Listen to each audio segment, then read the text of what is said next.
Welcome and good afternoon, everyone. And I also want to give a welcome to those who are joining us virtually. I'm going to ask for reactions and comments, and for those who are virtual, please provide your responses if you can, and we'll include them in our discussion. I am Janet Cornell. I'm a past president of NACM. My topic today is leadership strategies to build trust, credibility, and collaboration. I have for you a one-page handout, limited copies in hard copy, but it's also available in the app along with the presentation materials. So you can get it there as well. So for virtual folks, take a look at it online and you'll be up to speed with the rest of us. I am a retired court administrator. I'm currently a consultant and I teach courses, and I am currently the editor for the NACM Court Express newsletter. Hopefully you're all familiar with it, and hopefully during our time together, I'll give you some ideas of ways you can maybe contribute to the Court Express newsletter. Our content today has to do with leadership, plain and simple, court leadership. And I am making the jump between, if we have leadership abilities, they will help us be better at building trust and credibility and collaboration. The materials today emanate from my research on the topic of what should court leaders do to succeed, and the materials also emanate from my own experiences as a court leader. And so you have them in this presentation and the companion handout, and I invite you to, as we go through this material, think about, what do I already have mastered? What do I want to learn more about and get better at doing? What does this mean for me, and how can I apply this content? So court leadership, again, my premise is we as court leaders are responsible for managing ourselves and managing our organizations, right? So kind of a two-prong. Sometimes they might be in conflict. Sometimes one's going well, the other not so well. I'd like to share a few of my own caveats or thoughts about court leadership. We are all leaders. I consider all of you leaders, regardless of what your job title is, regardless of whether you're new in the courts. We are all leaders. In that fact, we can identify and take actions to improve our organizations, to improve our own leadership, to improve our success. Yes, there are challenges in every single work environment. There are challenges, but they can be opportunities to use leadership skills at any time. By show of hands, how many of you are first-time attendees at a NACM conference? Good, a nice number of you. How many of you are what's considered ECPers? Early career professionals. Okay. My thought in putting this program together is the content is good for all of us. Those who are new, those who are early career, those who've been in the system for a while. I'm a student of this too. I study this too. So it doesn't matter what chair you're sitting in, there are leadership opportunities.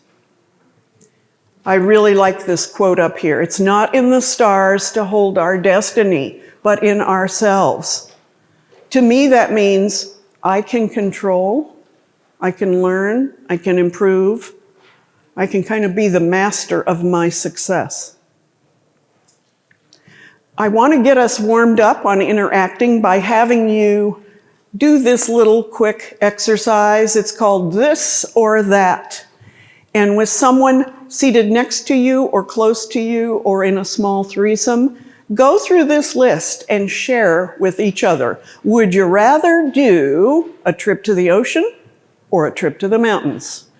Would you rather have coffee or tea?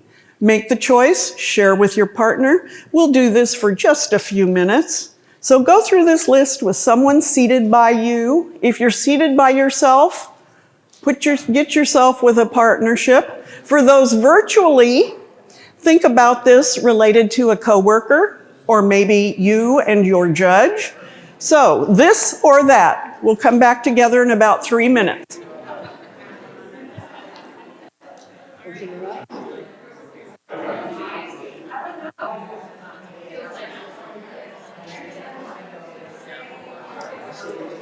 Okay, let's come back together. Your assignment was to go through this list that had some perhaps opposites or different things and share what your preferences are. Anybody, what did you learn from this? And I will repeat what is stated. What did you learn from this? We can all be different. We can all be different.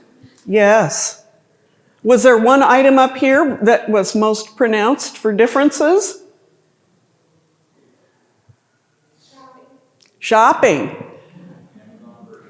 Yeah, okay, by show of hands, who prefers Amazon? Yeah. Who prefers regular shopping mall? Very good. Very good. What else? What did we learn from this?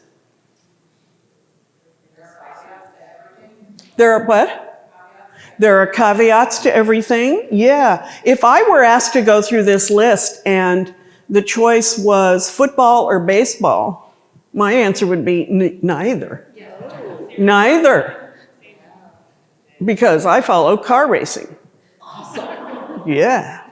So I would have said, well, that's great. These are great choices, but no, not for me. Who else? What did we learn from this? Anybody virtually have a comment? What are you saying? Not everyone fits into a box. Wow, that's good. Not everyone fits into the box. Not everyone fits into the two choices. Let's remember to use the mic in Yes. the crowd so they can hear online. Yes, thank you, David. Here we go. So, yes, I realized that the one that says more time, more money, and then rewind and pause, I noticed that I choose more time and rewind for the same reasons, because I would like more time to fix my past mistakes. Oh. And I want to rewind to go back to that time so I can make better choices. wow. Anyone else, by show of hands, choose the rewind and go into the past? Okay, okay. So I did this for a couple of reasons. First of all, to get us loosened up on interacting. It's after the noon hour. You guys all have full stomachs. But I also wanted us to realize we come at this topic, as all the topics at the conference, with a certain lens, right?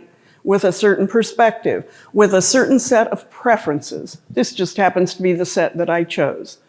Having said we come into the court environment with our own unique experience and perspective and desires for what the organization is. So what I'd like to ask you to comment on now is, and I'm going to make some notes on this one, what makes it so challenging to work in a court environment? And when you raise your hand, I'm going to have David bring the mic. What makes it so challenging? It's always changing. Always changing. Anybody else experience that?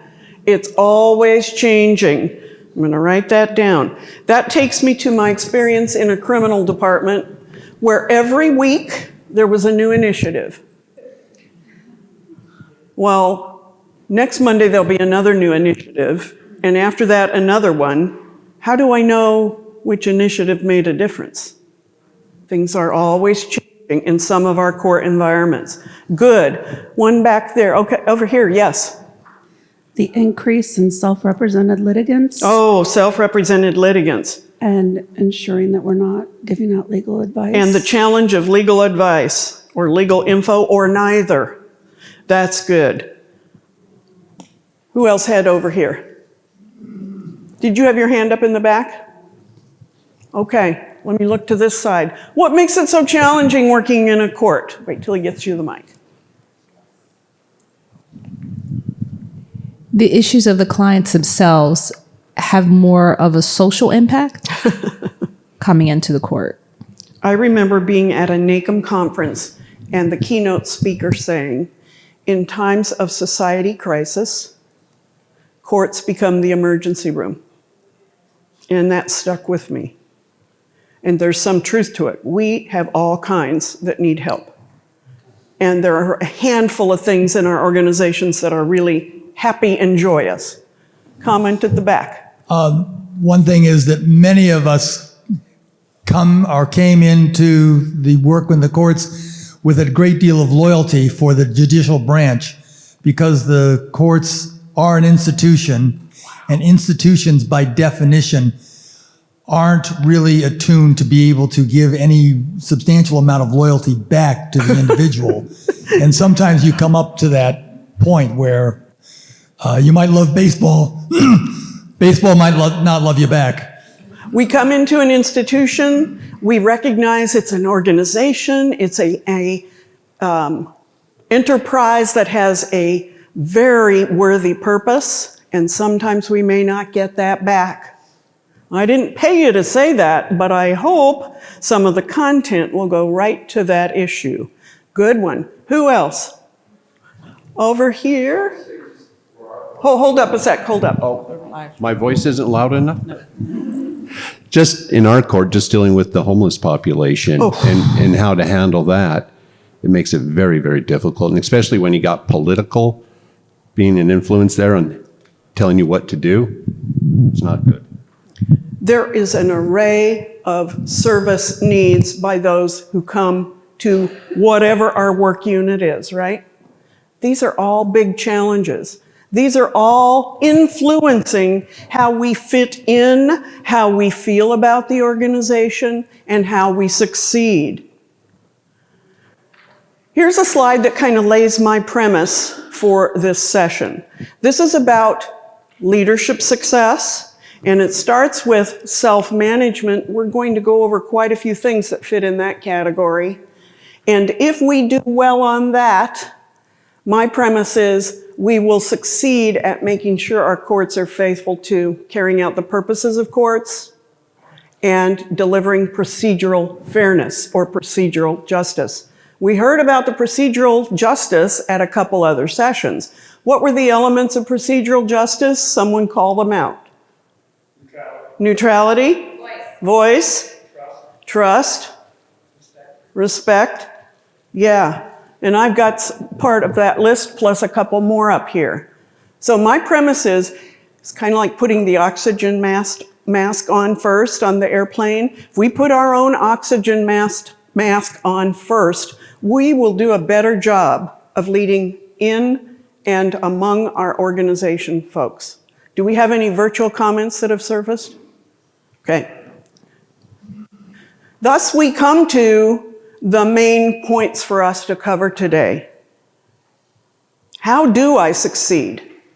We have a lot of folks who are first time at NACM. We have a lot of folks who are relatively new in the position.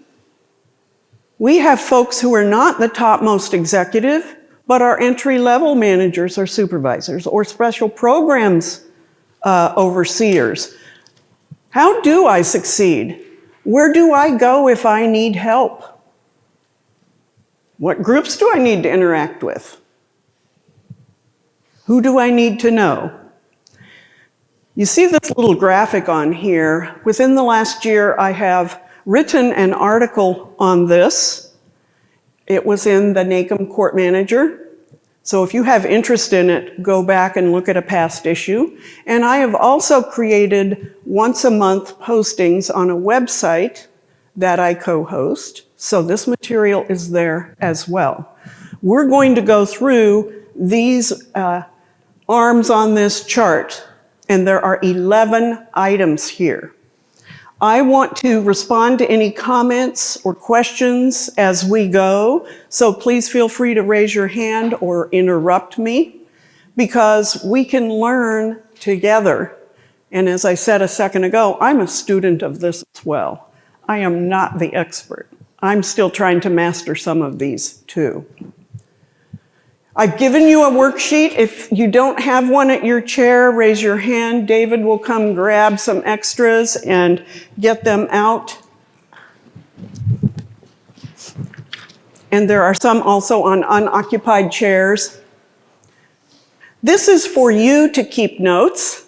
This is for me to help prompt you as we go through the content here. So I invite you to do what you will with the worksheet. Admittedly, it's old school, hard copy. Let's start with some court manager duties. This should look familiar to you. This comes out of some of the NACM publications. Here's a typical list of court manager duties, and they range from knowing operational issues to human resource to budget and fiscal, even to business continuity, project oversight. This comes straight out of a NACM publication. Here's a different list that shows the actual knowledge areas that court leaders, us, need to be familiar with. And again, you see mention of this. What's not up here is DEI, because this list is a little outdated.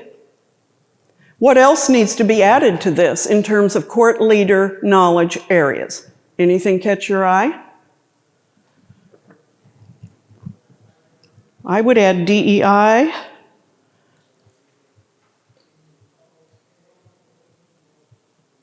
What about probation or program oversight?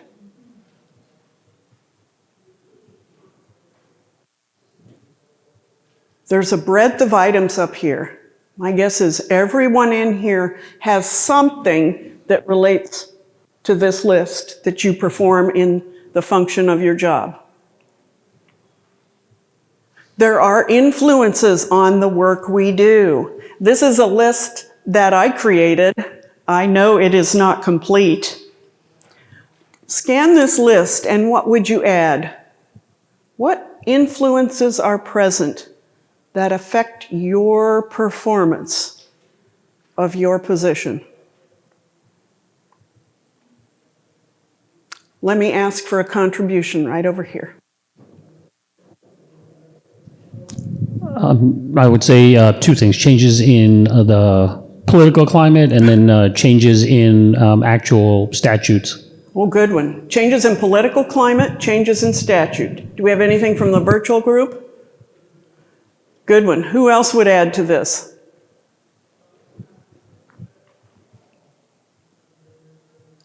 What about, I'm not sure it's sort of up there, interdependencies. You all, in some way or another, have some kind of dependency on another person, right? Who are some of the people that you're dependent on? Other government agencies. And what was yours? Other government agencies? Yeah. What? Yeah, co-workers. Higher ups. Oh yeah, higher ups. Judges, non-judges, other judicial officers. What? IMS. IT professionals. Oh yeah, IT professionals. So there are influences, helpers, constraints on all of our positions. Keeping that in mind, you're in this environment. What do you wish you knew before you went to work in your position? And there's a place on your worksheet to put your answers on this. What do you wish you knew?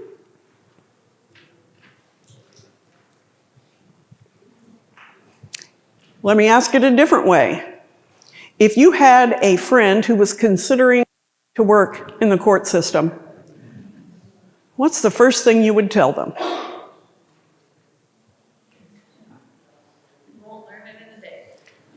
Say it again in the mic. Very good answer. You won't learn it in a day. You will not learn it in a day. How long do you think it takes to master some of our positions? Forever. That's the best answer. I always used to say it takes a good 18 months to really figure out what's going on. My first job was as a typist. I was responsible for typing up notes after a court event occurred and getting that information recorded in the case management system. I would be given a stack of hard copy files, a stack of the notes to prepare, and I had a little rigger, and I did not know what it meant until about 18 months later. Oh my gosh, I was keeping track of case flow progress. Virtual comment? Yes, Lydia Rosales says, keep an open mind. Keep an open mind. You won't learn it in a day. Keep an open mind. Great addition, Lydia. Great addition. What else do you wish you knew before you worked in the court? Focus on what you can control. I think it's really easy. I work in the fiscal side, so working with the funding body, there's only so much that I have direct control over. And so that would be what my advice, I guess, if I gave a friend. You just took us to a punchline of this session. Thank you. Focus on what you can control. I will have some content that restates that in a little different way. Great comment. You have your hand up over here. Thank you. Sometimes it's not what you know, but who you know. It's not what you know, but who you know. So it doesn't matter if you do your job well, as long as if people know who you are. Joking. It is who you know and who's watching you in your performance. Just to catapult off that, there's so much to know in the court system. You can't know everything. You cannot and know so, everything. but you do need to know where you can go for that information. That's what's important. That's a good one. So know where you can go for the answers, which kind of links to it's who you know, because they might be the ones that can help you, right? Okay. Anyone else have a burning answer to? Yes. I think mine would be to not allow yourself to feel disappointment when you have to pivot because something isn't going to come to fruition. Those projects we work on, sometimes they don't happen, they don't go the way we want them to, or, they don't end up being successful, and it is not because you failed. And don't be hard on yourself. I wish I would have known that. Wow, that's good advice. Recognize there's a lot of pivoting. Don't take it personally. Recognize this is part of this broader entity that things might start and stop. Courts are notorious for pilot programs. Notorious. And for issuing administrative orders that can say, do this now. So all good answers. Thank you. Keep in mind what your answers were and what we've heard. We're now going to dive to these 11 areas. For each one, I'm sharing just a snippet of what I have found under that particular topic, and I want your reactions or your additions about what you see in each one of these areas. In the worksheet that I've given you, I have included space for you to make a note to yourself, got this one, doing really good at it, or I'd like to expand my knowledge of fill the blank, okay? So here's a picture of the worksheet. There's an area that pertains to each one of these 11 practices. First practice, know yourself. Know who you are, know what you stand for. Here's a good list of things to ask yourself. What are my strengths? What am I good at? Evaluate, what are you doing when you're doing your best work? Is it a certain kind of task? Is it a certain kind of environment? Do you like working the hustle bustle of a front customer interaction? Or do you need quiet, contemplative space? How do you work and what are you doing when you're doing your best work? What are your values? Knowing what your values are can help you feel like you're surviving in that environment. I always say, I grew up in a home with domestic violence. I really did. My stepfather would go after my mother. And I firmly believe that is what caused me to put so much value in working in the court system, because it was a place where those kinds of things could be addressed. and legally taken care of. Ask yourself, where do you belong? Do you belong, again, in a big multi-department court? Do you belong in a smaller organization? What kind of setting do you thrive in? And I like this last one. What and where can you contribute? If you come in being ready to think about these statements or questions and knowing what your values and your answers are, it's going to make it more harmonious for you to thrive in that environment. Here's a great source from a book called Now Discover Your Strengths. It's been out there a long time. Understand your natural talents. We all have natural talents. Know what they are. Know when you can really tap into them and put them on display. Identify and distinguish the things that you can or maybe should learn. What things are you dominant in and what things are you less dominant in? And the last one, figure out how your skills differentiate you or make you stand out better, different than everyone else. Does anyone else have something they'd want to add under this particular item? Know yourself. Do we have a virtual comment? Yes, up here. Know your limits. Know your limits. That's good. Yeah, you have to understand that you're going to test yourself and you have to know how far you can go, and that burning out has no positive effect. Very good. Know your limits. Know that if you put yourself to the burnout stage, it's not going to be good for you. It's not going to be good for the organization. Great ad.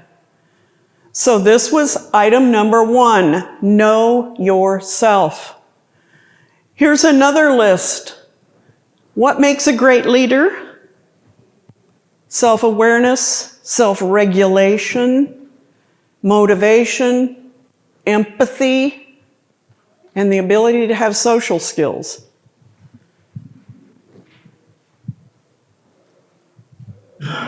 Comment, yes. I think you need to be a good example. Oh, role model, good example. Yeah. Now, it's hard to do all of this all the time. That's when we need to remember what our limits are, when we need to go refuel, when we need to go have some quiet time. All part of making sure we know what our composition is and we know ourselves. Before I go into the next one, any questions about this one? This was number 1, know yourself. Let me ask for your answer to this. What is so hard about knowing ourselves?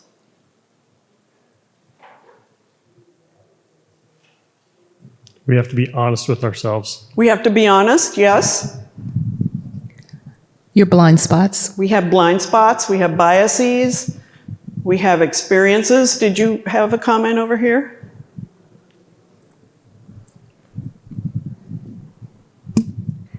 To a couple people yesterday, I stated I'm an introvert that does extroverted things. So I feel like there's multiple selves to me, if that makes sense. There's multiple selves. You're an introvert who has to be an extrovert. Would it surprise you if I said that about me? I think underneath, deep underneath, I'm an introvert. But in this environment and in the court work world, it's like I put on a costume, and that's the role I need to play. I see some heads nodding. And so it's helpful if we know, what are my values? What are my breaking points? What are things so near and dear to me so that they'll help me be that extrovert if I need to? Comment over here, and then a virtual, I think. I think time to actually self-reflect is hard to have. So that will come up again in one of these other practices. To self-reflect is really vital. My own practice was at the end of the day, I would kind of reflect on what happened and think about tomorrow. That'll come up again. and I had a good colleague. We were going through some tough times, so we would sit down and kind of mutually self-reflect how things were going.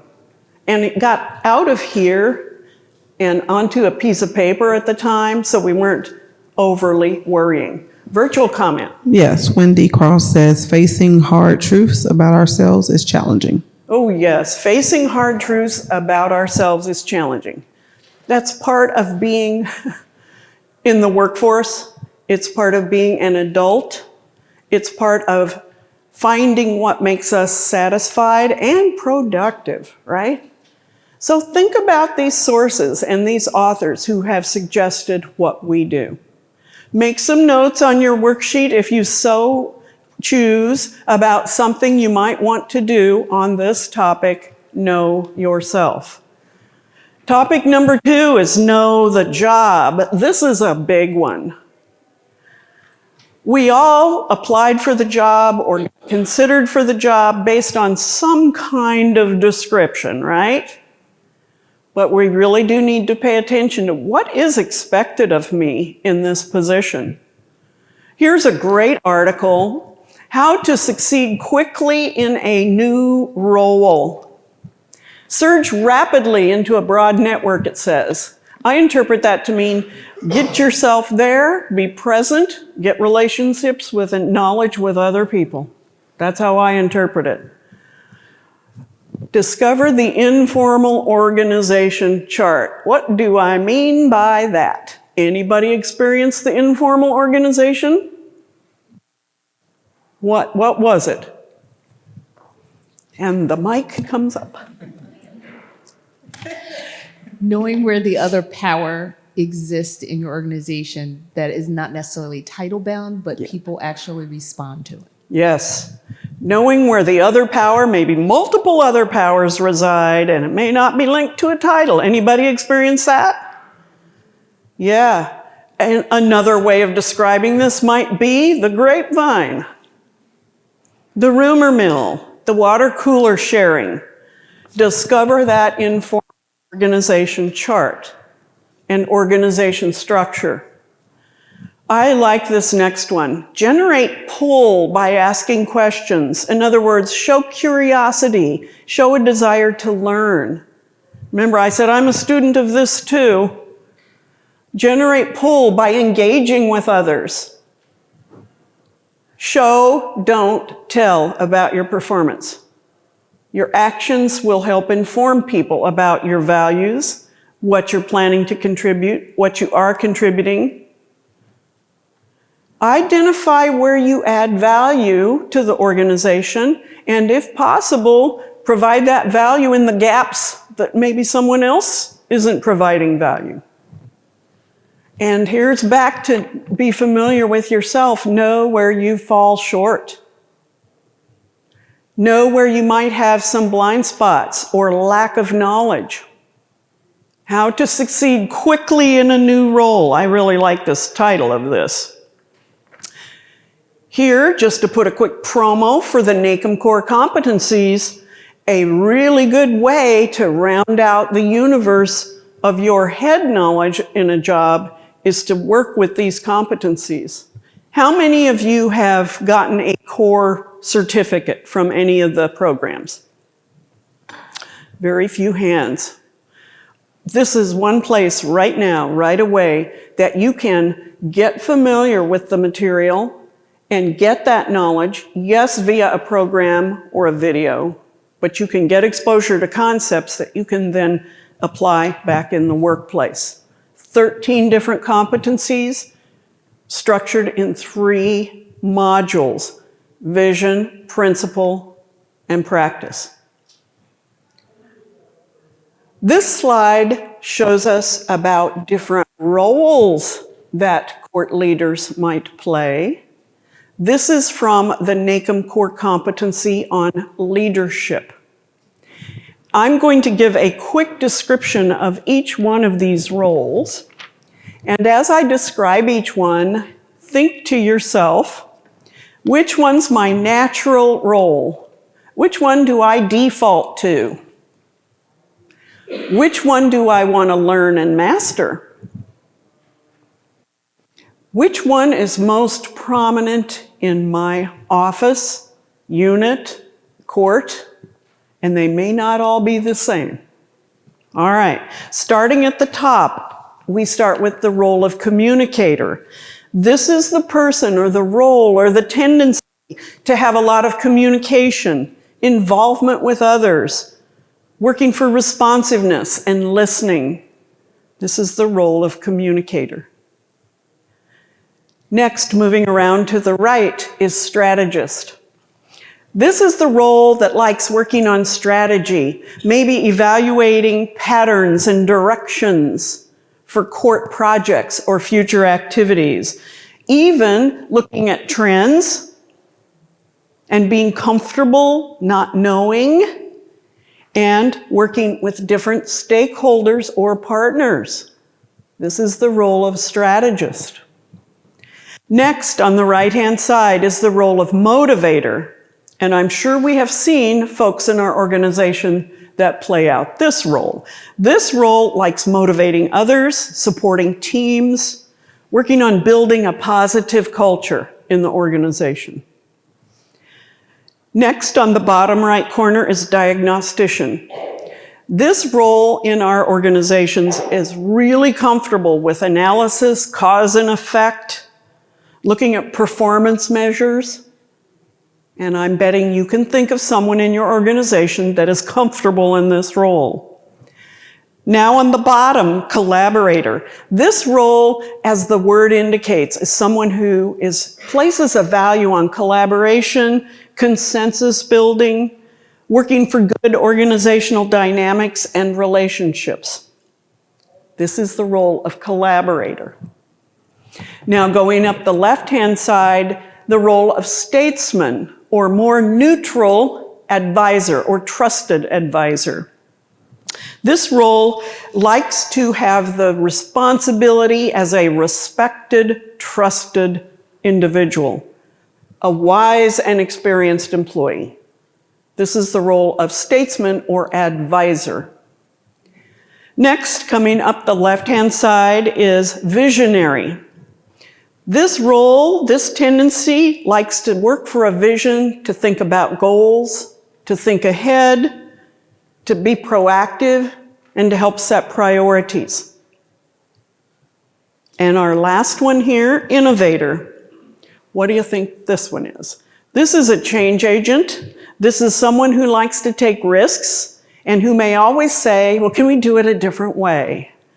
This is someone who likes to re-engineer practices. This material suggests that all of these roles may be present in our courts. Which role do you think you are most comfortable in playing? Which role is your default role? Anyone brave enough to call out one? Mine is motivator. Motivator, yes, I can see that. Yes, I can see that. And that's an important role. This is kind of like a Myers-Briggs typing exercise. They all have good things. They all have things that maybe we're not as conversant or good at. Who else? Role that comes naturally to you. Strategist. Strategist, really? And I will say, I believe that I ended up picking a team that works for me that covers communicator to collaborator. Wow, wonderful. So there's an example right there of one way you could use this information. Who fills what chair in this collection of workers? Who brings what skill sets? Excellent. Who else? Yes. Communicator and motivator. Communicator and motivator, yeah. Now, that was a question of what's your natural role? What role do you think is most prevalent in your organizations? All of them is your answer? Good, that's a well-balanced organization. Bring the mic up here. Thank you, David. Well, this was more of a question. So when I'm looking at my organization, am I looking at it like the unit that's working around me, or am I looking at like above me, like my aging in TCA, like them?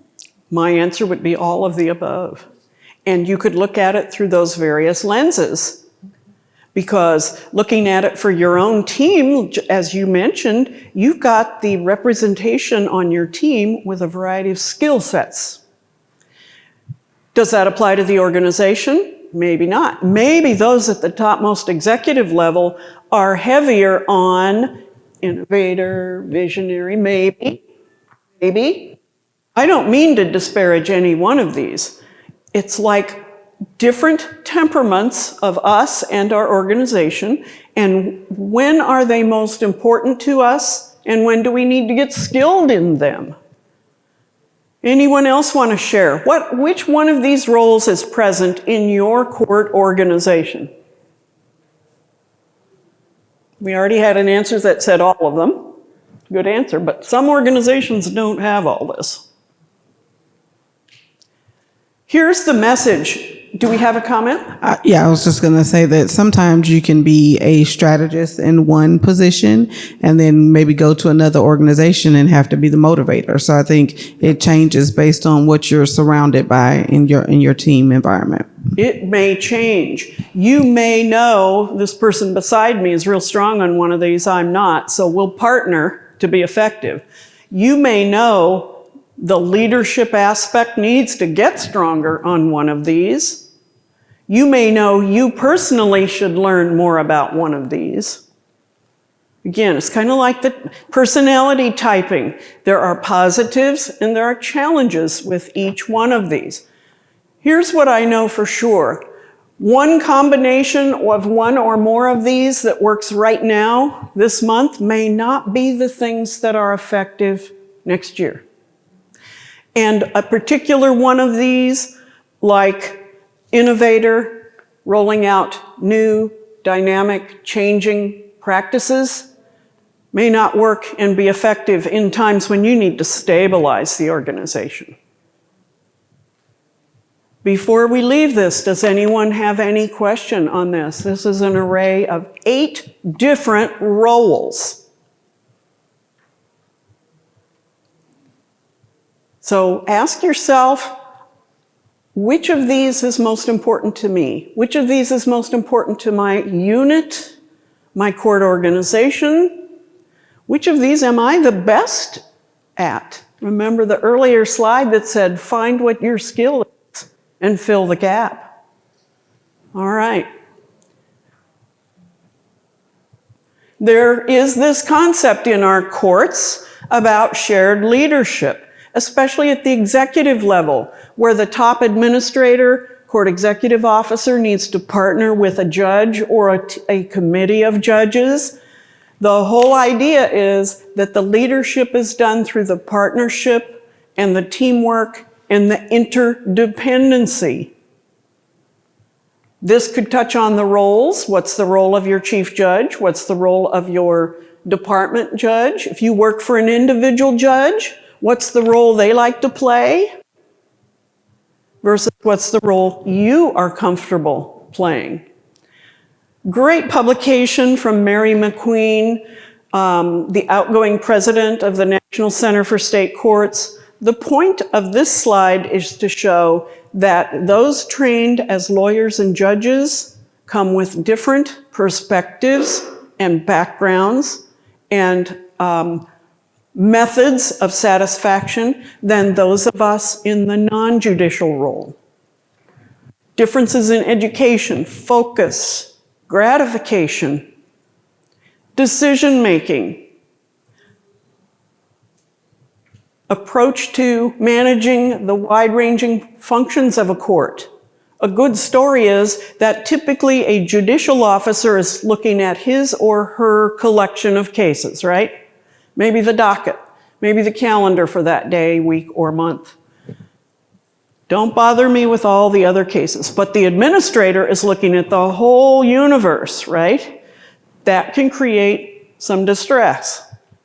So this chart reminds us the whole point is to work for interdependence, and that we're now over on the right-hand side of this slide, information sharing and integrating as best we can. the functions. And this ties back to, okay, what's my role? What's my added value? What can I contribute to this organization?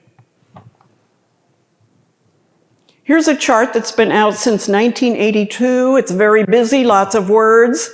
The point here is there are 3 columns. Left-hand column itemizes things that judicial officers or judges typically do. They rule on cases, they preside over events, they document legal outcomes. Far right-hand side is typically what administrators perform. The ministerial things, the record keeping, the budget and fiscal maybe, the accounting, keeping statistics. Rubber hits the road in the middle column, where either the judicial part or the administrative part of the organization shares responsibility. That's where it's important for us as court workers, regardless of title, think about what are my strengths, what can I contribute, how can I manage this partnership? Do we have any comments? That's the best slide ever. Thank you. That's the best slide ever? Oh, I love that slide. That's just awesome. Beautiful. Well, go grab them from the PowerPoint. Does this mean this is a particular rough spot in your organization? Okay. You'll agree with that? We need the mic over here. And then we'll come back up. Sorry, Regina. You know, earlier we were talking about what are the challenges of working in a court and what do you wish you knew before coming into working for a court? And I think part of that is ego. Ego. Working with ego and having a whole lot of patience. And this really, this is a struggle for our organization in terms of judges, court managers, role responsibility, role clarity, role definition. And it's something that we are actively working on, collaborating with the bench and with the management team. But it's extremely relatable for us. Wonderful. And relevant. So. Is this relatable to others? Yeah. This tripartite list here sets up competition, conflict, confusion. It sets us up for lots of challenges. Okay, comment up here. Well, I saw this slide, and in the center it says overseeing or performing probation functions. Yeah. And because I oversee probation, it's a slide that right there, the way this is spaced out, I wish I could show it to my staff to understand, because they're always complaining why we don't have a judge assigned to us. And when I'm explaining to them, every case that comes out that ends on probation is from one of those judges. So we actually do have judges. We just don't have a presiding judge as a calendar and a docket. And this shows that that's why we are in the middle for that level of function. So I love that. Well, this is very pleasing to get your positive reactions. This has been out since 1982. The ink has dried on this chart. Let me grab a comment and then I'll say another word. The online comments, they like the slides as well. They say they're terrific. I didn't just make this up. Others who researched this and have really tested these concepts came up with these charts. Now, what would keep you from sharing this chart with your work unit or sharing this chart at the appropriate safe time with the leadership, whether judge or non-judge? What would keep you from doing that? And so I emphasize at the right time and in the right way. I used to tell the story of the importance of planting the seed with a judicial presider. And the seed may germinate, and 2 weeks later says, I'd love to do X, Y, Z. Well, I planted the seed, not me alone, but the group planted the seed a month ago, and he was rebuffing the idea. Plant the seed, take this, copy and emulate it. But this is an example. Some of these roles may not fall exactly where they are in all courts. Some courts don't do probation. It's nestled in what? Law enforcement? Okay. Some courts don't do any accounting because it's done by their local funding authority, right? Some judicial officers don't have responsibility for some of these things. So this is an example. If taking this chart can help you, A, understand your role, your job, and B, negotiate responsibilities, have at it. Comment over here. Just on the judges side there where it says training for judges, I feel like sometimes when new judges come in, they don't get the necessary training to be a judge. And I really think that needs to change. Some judges don't get the training. They'd probably say some of the administrators don't get the training they need, too.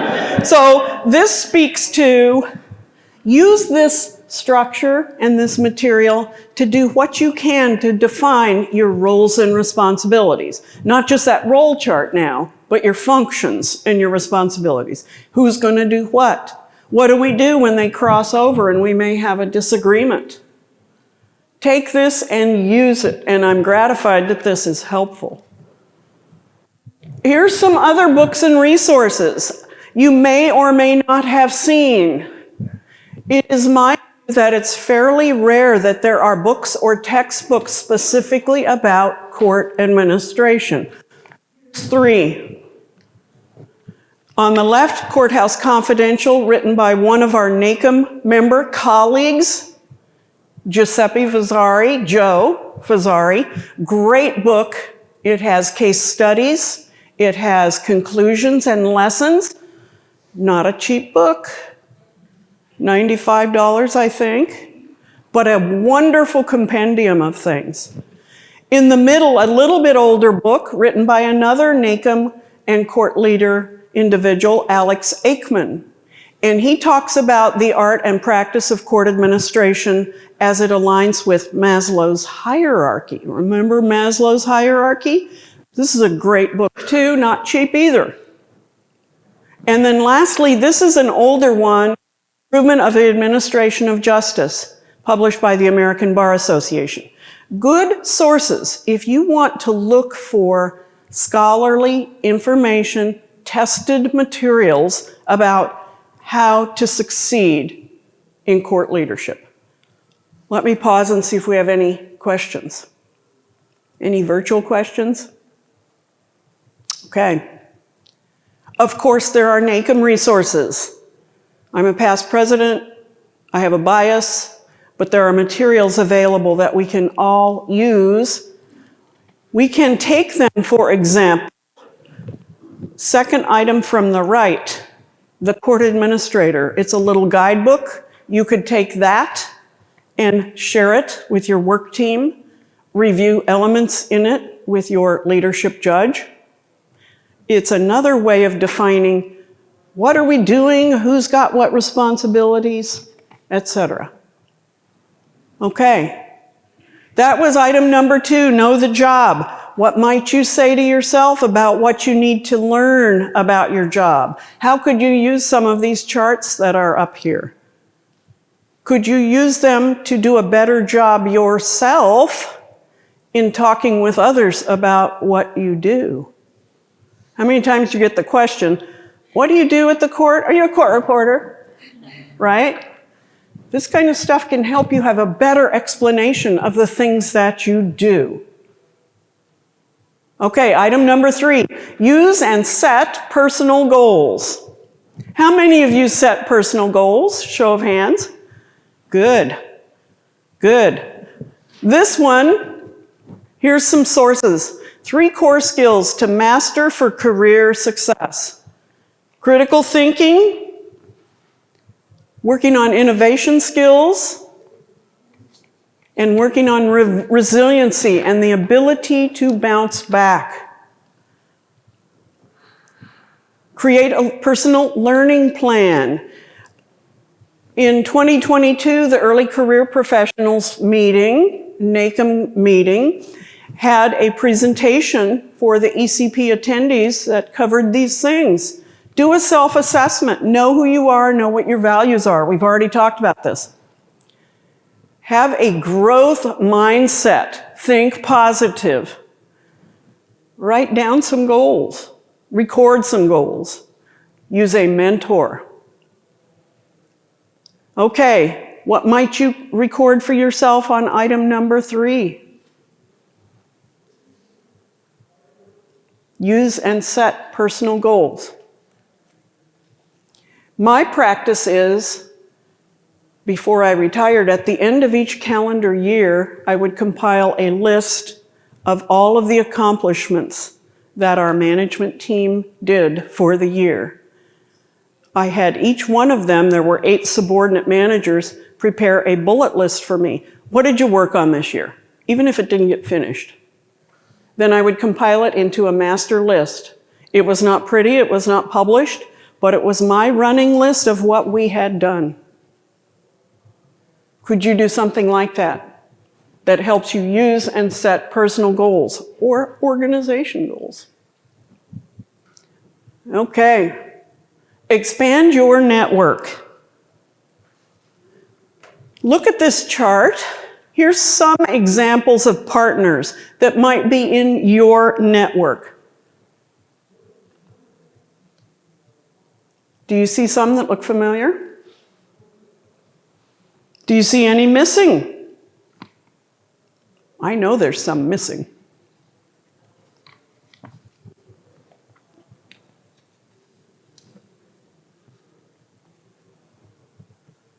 How about media? I've got justice agencies and partners or providers, but if there's a particular service provider or specialty profession that you interact with, would they be important on this list? Anybody want to add to this list? Yes, at the back. Any vendors that the court uses, payment processors, collection agencies, any of those types of things? We have a lot of vendors. That's a good one. Thank you.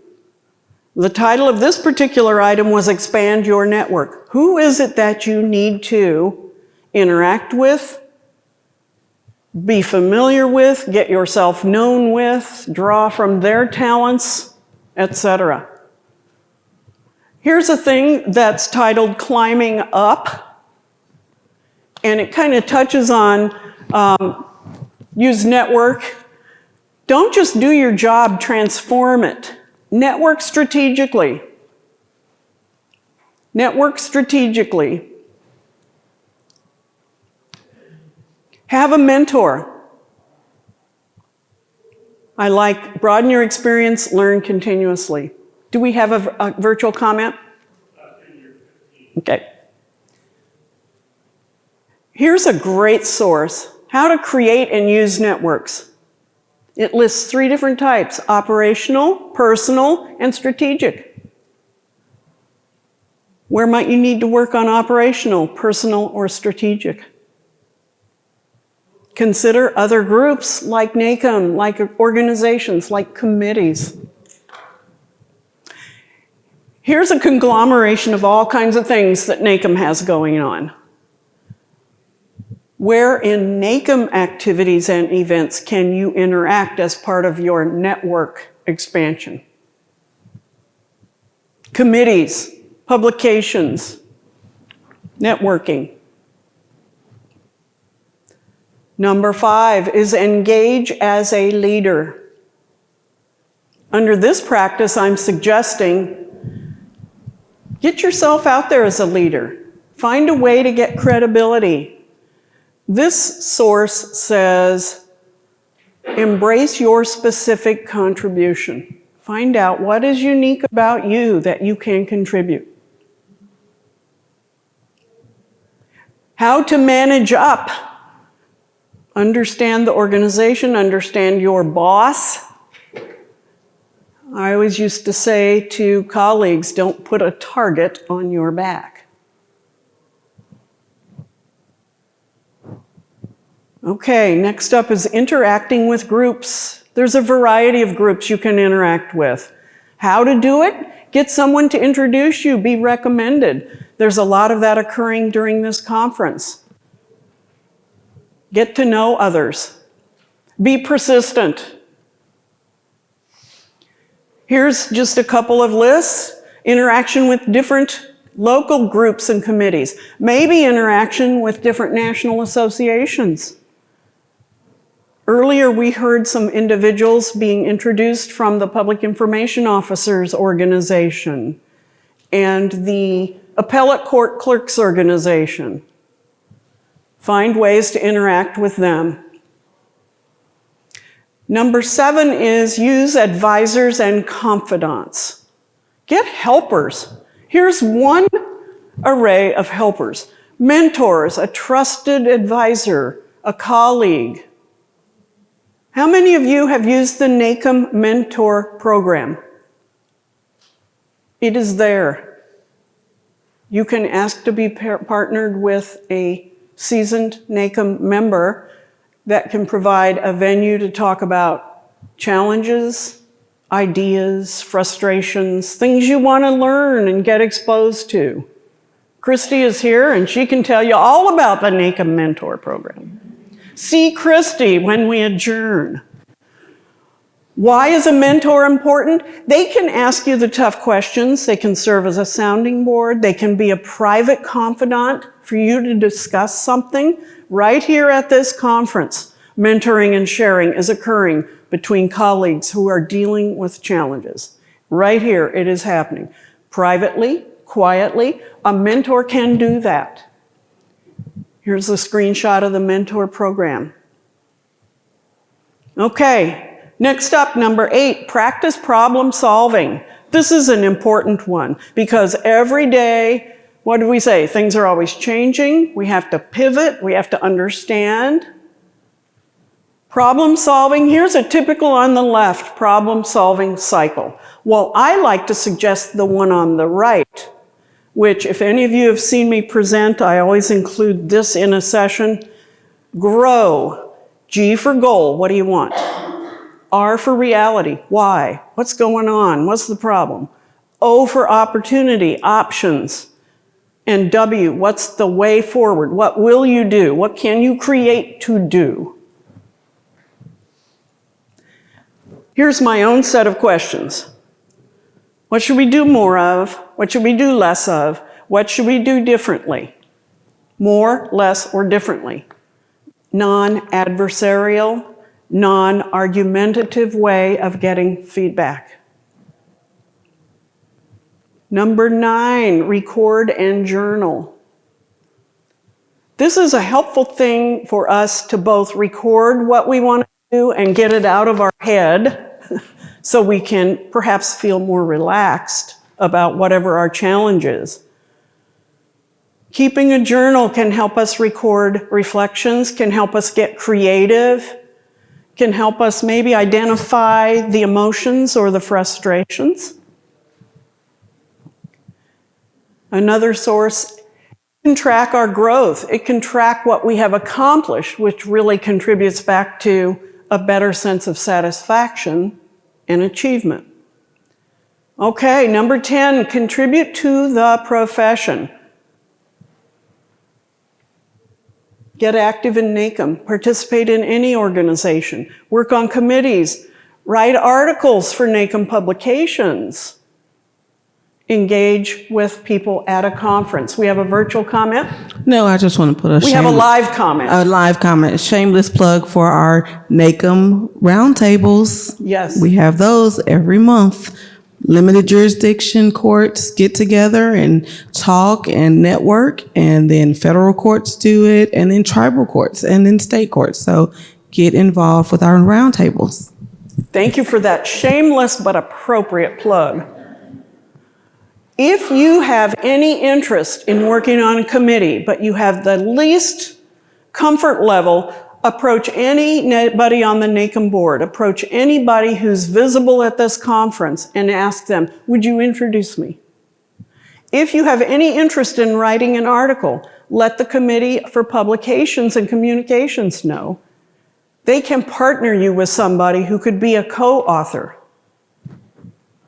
Okay, number 11 is resources. Here I'm going to ask for your comments. What are some of the resources you can tap into? What occurs to you as we sit here today? Each other, perfect, bonus points. What are the resources you can tap into? Other colleagues? Yep. You can, what? Say again? Oh, amen. Other courts. Yes. We're not in this all alone. Yes. Okay. Here's a quick summary of my own assertion of what you should do to manage yourself. Continually ask, what should I do more of? What should I do less of? What should I do differently? Practice emotional intelligence that says, don't say I, me, say we, us, are. Not me, not I, but us, we. Keep learning, evolving. Remember who your customer is. Your customer might be a litigant. Your customer might be a judge. Your customer might be another department. Remember who the customer is.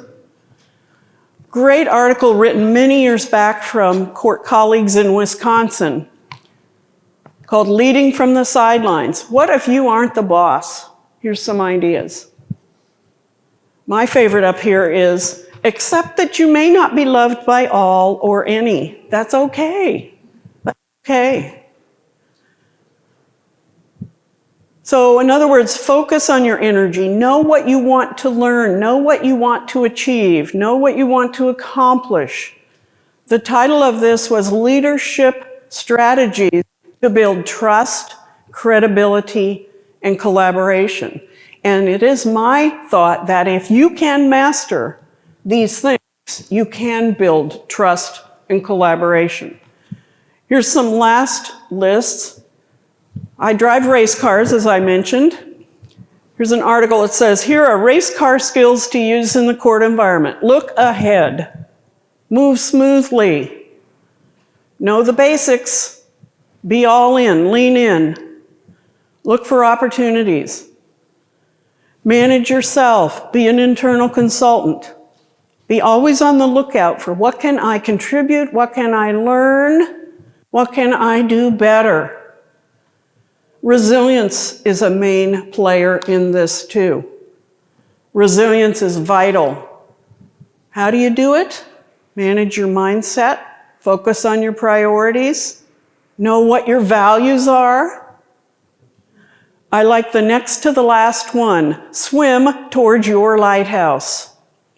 There was a time when I left my job in the state court system and went to work in another court, and I was miserable. 3 months in this great job, I was miserable.